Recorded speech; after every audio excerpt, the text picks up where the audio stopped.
రక్షణకర్తైన కుమారుని యొక్కయు ఆదరణకర్తైన పరిశుద్ధాత్మ యొక్కయు నామమున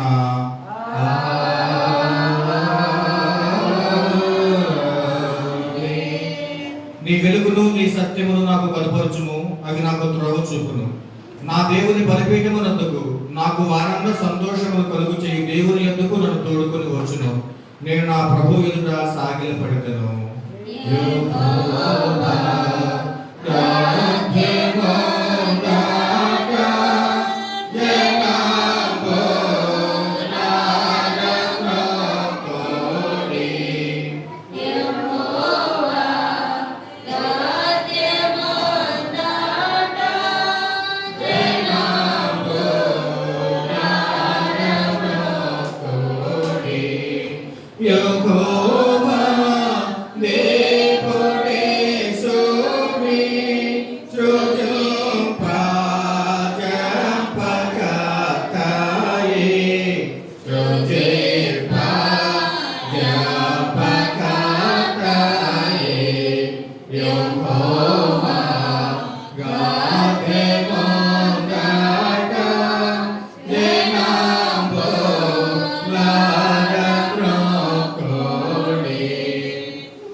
ప్రభునందు ప్రియులారా, యథార్థ హృదయముతో మన తండ్రి అయిన దేవుని సమీపించి ఆయన ఎదుట మన పాపములను ఒప్పుకొని మన ప్రభువైన యేసు క్రీస్తు నామమున మనకు క్షమాపణ దయచేయమని వేడుకుందాము. నాతో చెప్పండి. పరిశుద్ధుడగు సర్వశక్తిగల దేవా, మేము స్వాభావికముగా పాపులమనియు తలంపు వలన మాట వలన క్రియ వలన నీకు విరోధముగా పాపము చేసిమనియు కీడైన దానిని చేయించు మేలైన దానిని చేయలేక నీకు అవిధేయులమై ఉన్నామనియు నీ ఎదుట ఒప్పుకొనుచున్నాము. ఇందు నిమిత్తము మీ శిక్షకు పాత్రులము. కానీ మా పాపములను గూర్చి నిజ పశ్చాత్తాపపడుచున్న మమ్మును మీ కుమారుడైన యేసు క్రీస్తు నామమును బట్టి క్షమించుమని వేడుకొనుచున్నాము. ప్రభువా మమ్మును కనికరింపుము.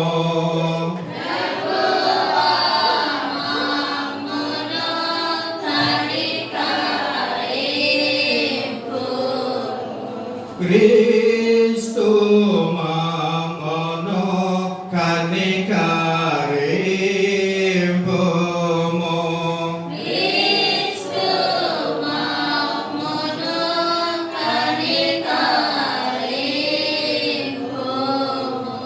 ప్రభువా మమ్మును కనికరింపుము.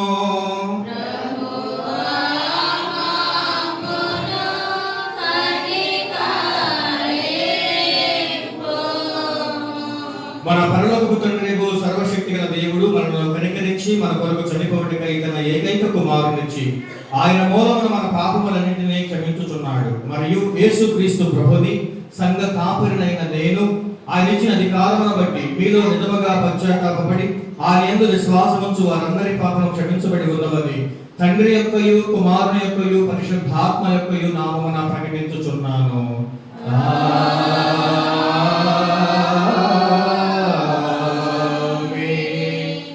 మన సమస్త పాపములను క్షమించిన సర్వశక్తిగల దేవుని స్తుతించెదము.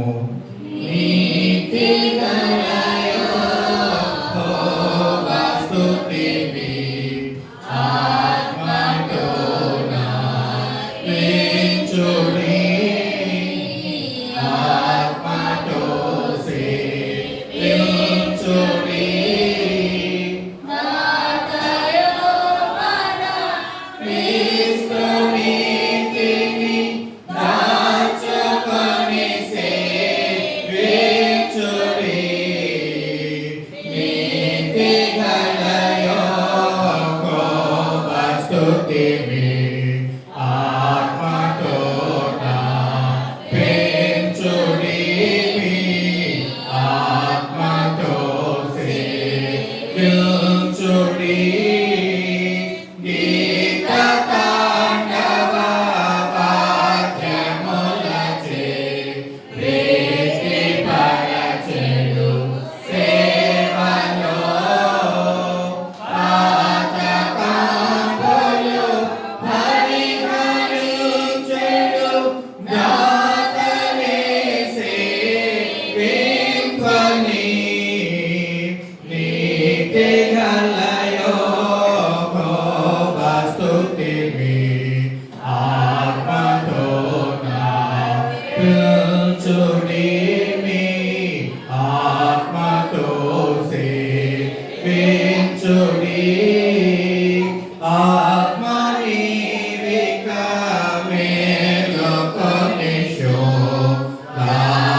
ప్రార్థన చేసుకుందాం.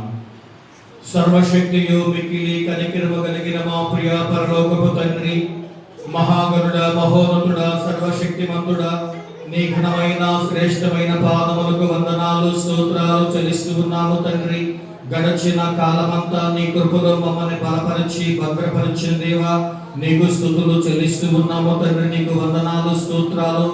అత్యున్నత సింహాసనముపై ఆసీనుడైన మా గొప్ప దేవ, రక్షకుడా, విమోచకుడా, నీకు స్తోత్రములు చెల్లిస్తూ ఉన్నాము ప్రభువా. నీకు వందనాలు నాయన. ఆకాశ మహాకాశములో కెరూబు సెరూఫుల మధ్య 24 పెద్దల మధ్య కోటాన కోట్ల దేవదూతల మధ్య నిత్యము పరిశుద్ధుడు పరిశుద్ధుడు పరిశుద్ధుడని గాన ప్రతిగానములతో పొగడబడుచు స్తుతింపబడుచు ఆరాధింపబడుచున్న మా ప్రభువా, నీకు కృతజ్ఞతాస్తుతులు చెల్లిస్తూ ఉన్నాము తండ్రి. నీ సన్నిధిలో సంపూర్ణ సంతోషమును, నీ కుడి చేతిలో నిత్య సుఖాలు మేము అనుభవించులాగున సహాయం దయచేయండి. నీ కృపలో మమ్మల్ని అందరిని కూడా బలపరచమని, దీవించి ఆశీర్వదించమని యేసు పరిశుద్ధ నామమున బట్టి ఎదుగుని ప్రార్థన చేస్తూ ఉన్నాము తండ్రి. ఆమేన్. ఆమేన్.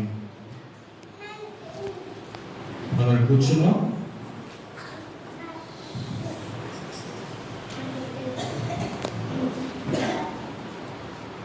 తరువాత 9వ ఆదివారంకి ఏర్పాటు చేయబడిన పరిశుద్ధ లేఖన భాగాలు ఇర్మియా గ్రంథము 23వ అధ్యాయము 16వ వచనం నుండి 29వ వచనం వరకు, ఏప్రిల్కి రాసిన పత్రిక 12వ అధ్యాయము 1 నుండి 3 వచనాలు, పరిశుద్ధ సువార్త పాఠము లూకా సువార్త 12వ అధ్యాయము 49 నుండి 53 వచనాలు. మొదటిగా పాత నిబంధన గ్రంథము ఇర్మియా గ్రంథము 23వ అధ్యాయము 16 నుంచి 29 వచనాలు ఈ విధంగా వ్రాయబడి ఉంది. మన మధ్యలో ఉన్నటువంటి మధురవాణి గారు వచ్చి వాక్యాన్ని చదువుతారు.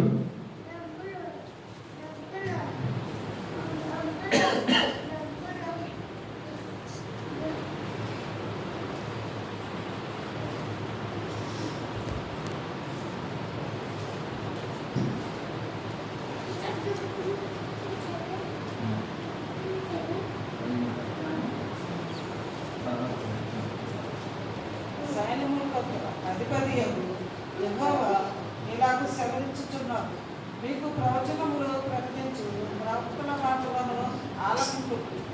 వారు మిమ్మల్ని భ్రమపెట్టుడు. వారు నన్ను తృణీకరించుచు వారితో మీకు క్షేమం కలుగునని యెహోవా సెలవిచ్చినది.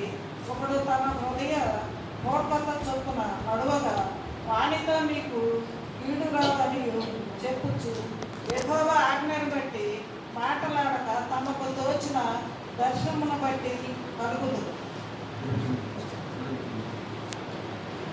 బండను బద్దలు చేయు ఆ మాట అగ్ని వంటిది కాదా? బండను బద్దలు చేయు శుద్ధి వంటిది కాదా? ఇంతటితో ఈ దినమునకైన పాత నిబంధన పాఠము ఇంతతో ముగిచున్నది. దేవుని శాస్త్రమే దేను మనకో అన్నలారా, భావశుద్ధిని చేయు ఘన శుభ వర్తమానమో దీని పేరు దేవుడిచిన దివ్య శాస్త్రమే దేను మనకో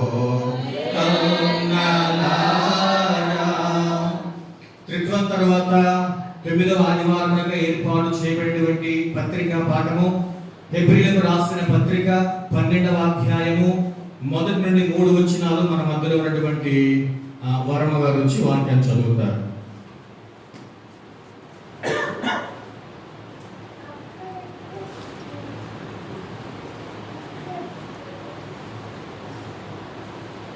ఇంత గొప్ప సాక్షి సమూహము మేఘము వలె మనలను ఆవరించి ఉన్నందున మనము కూడా ప్రతి భారమును సులువుగా చిక్కులు పెట్టు పాపమును విడిచిపెట్టి విశ్వాసమునకు కర్తయు దానిని కొనసాగించువాడునైనను యేసు వైపు చూచుచు మన ఎదుట ఉంచబడిన పందెములో ఓపికతో పరిగెత్తుదము.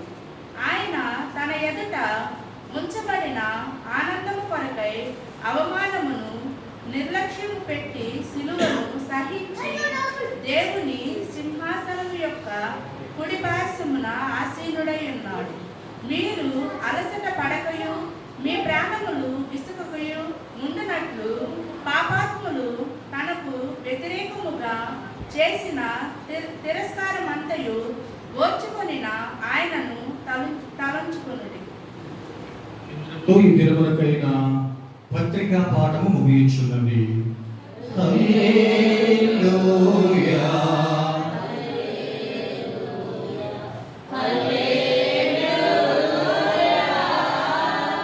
ఈ దినముకు ఏర్పాటు చేయబడిన పరిశుద్ధ సువార్త పాఠము లూకా సువార్త 12వ అధ్యాయము 49వ వచనం నుండి 53వ వచనం వరకు అందరము పైకి లేచి చదువుకుందాం.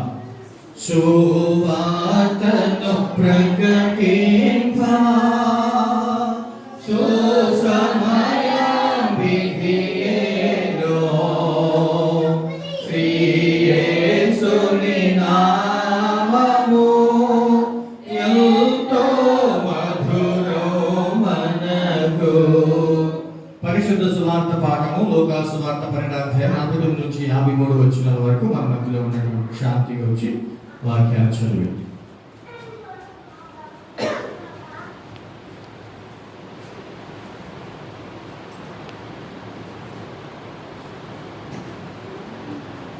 నేను భూమి మీద అగ్ని వేల్చు వచ్చింది.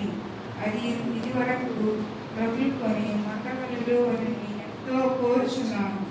అయితే నేను పొందవలసిన బాప్తిసం ఉన్నది. అది నెరవేరు వరకు నేనెంతో ఇబ్బంది పడుచున్నాను.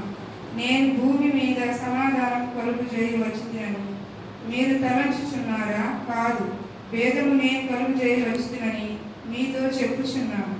ఇప్పటి నుండి ఒక ఇంటి 5 వేరుపడి ఇద్దరికి విరోధిగా ముగ్గురికి విరోధిగా 2 ఉండుదురు. తండ్రి కుమారుడు తండ్రికిని, తల్లి కుమార్తెకును, కుమార్తెకు తల్లికిని, అత్త కోడలికిని, కోడలు అత్తకిని విరోధిగా ఉండుదురని చెప్పింది. ఇంతటితో ఈ దినములకైన పరిశుద్ధ సువార్త పాఠము ముగియుచున్నది. నీ వాక్యము నా పాదములకు దీపము, దీపము నా త్రోవకు వెలుగై యునాటి ఆ దీపము. మనమందరము కలిసి అపోస్తలుల విశ్వాస ప్రమాణములు మన విశ్వాస ప్రమాణముగా ఒప్పుకుందాము. భూమి ఆకాశములను సృజించిన సర్వశక్తి గల తండ్రి అయిన దేవుని నమ్ముచున్నాను. ఆయన ఏకైక కుమారుడు మన ప్రభువైన యేసు క్రీస్తును నమ్ముచున్నాము. ఈయన పరిశుద్ధాత్మ వలన గర్భమును ధరింపబడి కన్య అయిన మరియకు పుట్టి పొంతి పిలాతు అధికారము క్రింద శ్రమపడి సిలువ వేయబడి చనిపోయి సమాధి చేయబడిననియు అదృశ్య లోకములోనికి దిగిననియు చనిపోయిన వారిలో నుండి 3వ దినమున లేచి పరలోకమునకెక్కి సర్వశక్తి గల తండ్రియగు దేవుని కుడి చేతి వైపున కూర్చుని ఉన్నాడనియు సజీవులకును మృతులకును తీర్పు చేయడానికి అక్కడి నుండి వచ్చుననియు నమ్ముచున్నాను. పరిశుద్ధాత్మ నమ్ముచున్నాను. పరిశుద్ధ క్రైస్తవ సంఘము, పరిశుద్ధుల సహవాసమును, పాప క్షమాపణయు, శరీర పునరుద్ధానమును, నిత్య జీవమును అని నమ్ముచున్నాము. ఆమేన్. మన తండ్రి దేవుని నుండి ప్రభువైన యేసు క్రీస్తు నుండి కృప కృపా సమాధానములు మీకు కలుగునుగాక. కూర్చున్నాం అందరం కూడా దయచేసి కూర్చోండి.